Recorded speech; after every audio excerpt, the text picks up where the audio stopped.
Good morning, everyone. Welcome to Game Changers Devotional. We are glad you're here. We don't feel like that anybody just shows up on this call by accident, and we believe God has allowed you to be on this call because there may be something said that will help you handle something in life or get through something you're going through or just maybe motivate you. We are always wanting to invite other folks to come to the call. If you get our text reminder, feel free to forward that on to anyone else. And you can type in the word Game Changer and text it to 474747. And that'll get you get somebody set up to sign up for our text reminder.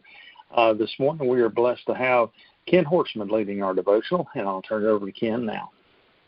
Hey, good morning, all. Good morning. I want to ask you maybe a rhetorical question, or you can say yes or no. Are you ready to do the greater works? Are you ready to do greater works?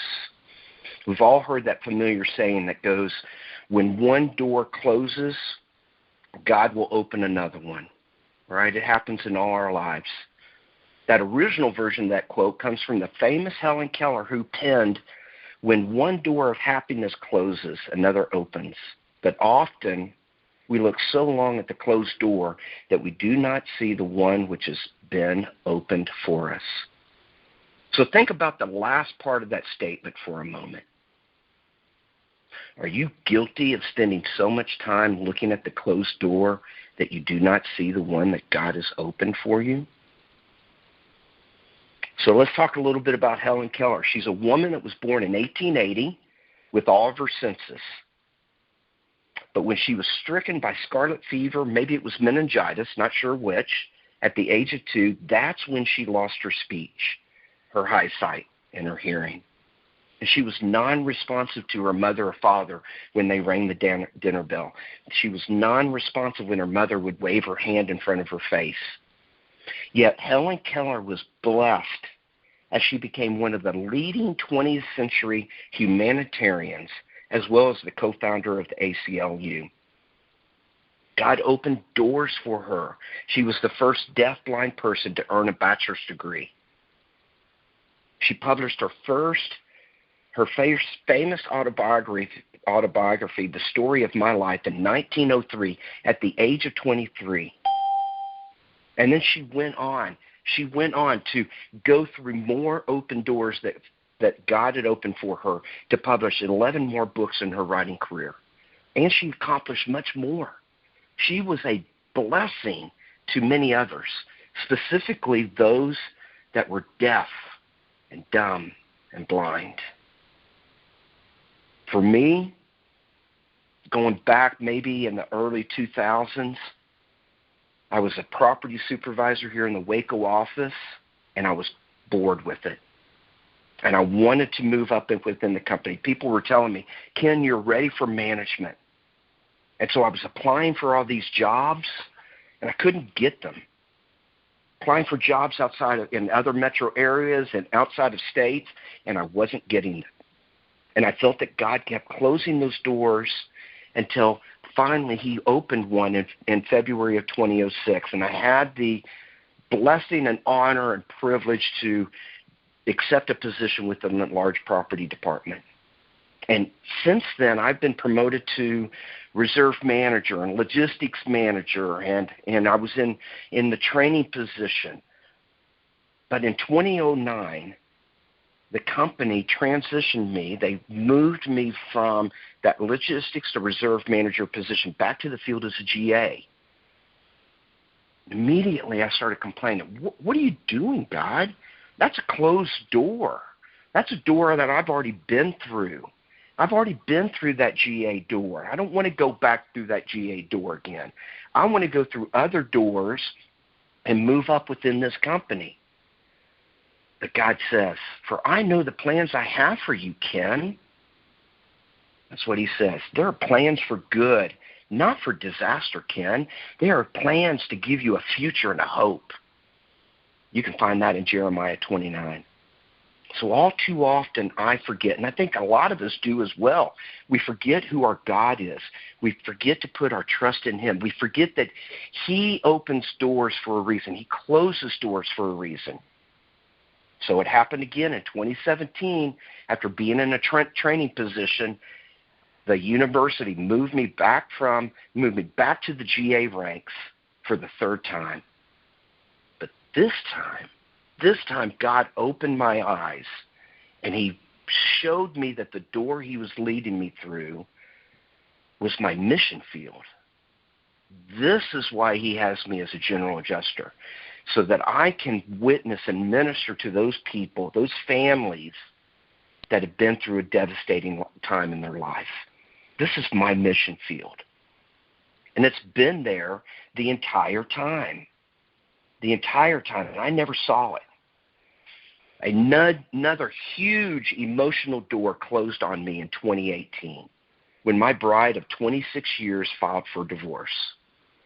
I felt my life had just stopped. My world was caving in.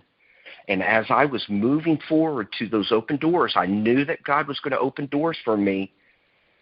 And those open doors were dating relationships. Even today, I find myself still focusing on that closed door behind me.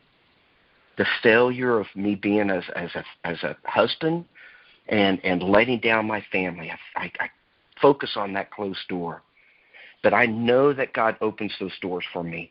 And one door he has opened for me today over the last couple of years has been at CMJC. It's a place where I volunteer.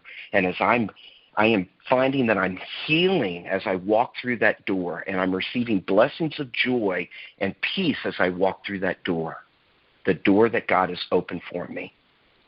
For he says in Isaiah 43, "For I am about to do something new.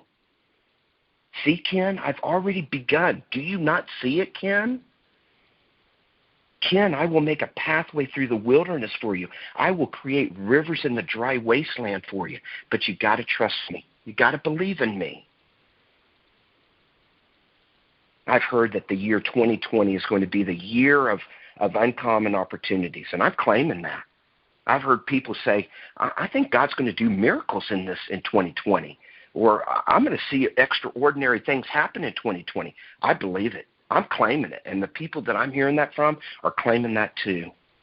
Not only me, but he's going to give you, everyone on this call, he's going to give you more opportunities to do great things and to be an even greater blessing to others and to his kingdom. He's going to open doors for you to do things that you've never imagined possible. In turn, you will be greatly blessed. Because Jesus said in John 14:12, "I tell you this timeless truth, this truth that would never be discredited, this truth that would never go away. The person who follows me in faith, believing in me, will do the same mighty miracles that I do, even greater miracles than these, because I go to be with my Father." So Jesus claimed it. He's going to open doors for us, and we're going to have the opportunity to do greater miracles than what he's done. The things Jesus did were not normal, everyday things. They were uncommon things the Bible described as miracles. He healed people. He opened their eyes. He opened their ears. He touched their tongues, and they began to speak. Now he's positioned you to do what he did and even more. So let's ask God to help us recognize that doors close in our life for a reason, according to his perfect plans. Let's ask God that he will open other doors. Let's ask God that when those opportunities come, when those doors open, that we can seize them, that we can walk through them with confidence, that we can receive blessings of joy and peace, and that we can be a blessing to others. God, I come to you this morning, and I thank you for those closed doors. I do not like them when they close, because I look at them and I dwell on what I've done in the past and how I'm shamed and maybe I've done something wrong. And I question why you do things, but you say you have plans for us. Plans for success, not for harm. And we have to trust you. We have to believe you that you're going to open doors for us that we can walk through and we can receive blessings of joy and peace, but we can also be a blessing to others like Helen Keller was. Even though she was deaf, dumb, and blind, you used her in ways that were just out of the ordinary to help bless others. And I pray that you will do the same with me, and you will do the same with my fellow brothers and sisters on this call. In your name I do pray, Father. Amen.